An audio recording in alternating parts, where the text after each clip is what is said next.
Hello guys, welcome back to my channel. আশা করি তোমরা সবাই খুব ভালো আছো। ফার্স্টেই জগন্নাথ দেবকে দেখে নাও। উল্টো রথের দিন একটা বাড়িতে আমাদের নেমন্তন্ন ছিল, সেখানেই দুপুরে কি খাওয়া দাওয়া হয়েছে চলো তোমাদের সাথে শেয়ার করি। ফার্স্টেই আমি পেটে পোলাও, আলুর দম, খিচুড়ি আর লাবড়া তরকারি নিয়ে নিয়েছি। বুফে সিস্টেম ছিল, তাই জন্য একসাথে সবগুলো নিয়ে নিয়েছি।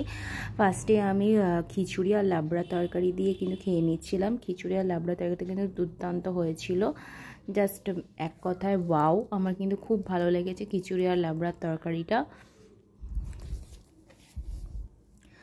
আর কমেন্টে কিন্তু তোমরা জয় জগন্নাথ লিখতে কিন্তু ভুলো না, অবশ্যই কিন্তু তোমরা জয় জগন্নাথ লিখে যেও।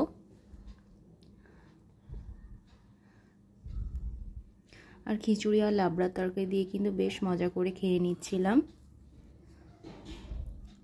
দেখো আমি এরকম মজা করে খেয়ে নিয়েছিলাম, আর অবশ্যই কমেন্টে জানিও আমাকে কেমন লাগছে।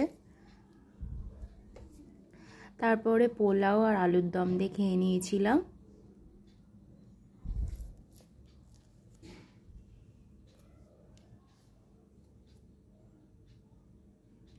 পোলাও আলুর দমটাও কিন্তু বেশ ভালো হয়েছিল, প্রতিটা রান্নাই কিন্তু আমার বেশ ভালো লেগেছে। তারপরে আমার একটু খিচুড়ি ভালো লাগছিলো বলে একটু খিচুড়ি আর একটুখানি লাবড়ার তরকারি নিয়ে নিয়েছিলাম। এটা দিয়েও কিন্তু বেশ মজা করে খেয়ে নিচ্ছিলাম। আর বাকি যেটুকু পোলাও ছিল সেটা দিয়েও কিন্তু খেয়ে নিলাম। তারপরে পাতে নিয়ে নিয়েছিলাম একসাথে চাটনি, পায়েস আর রসগোল্লা। যদি তোমাদের ভিডিওটি ভালো লেগে থাকে অবশ্যই লাইক, কমেন্ট, শেয়ার করে দিও। আজকের জন্য বাই, নেক্সট ভিডিও দেখা হচ্ছে, টাটা।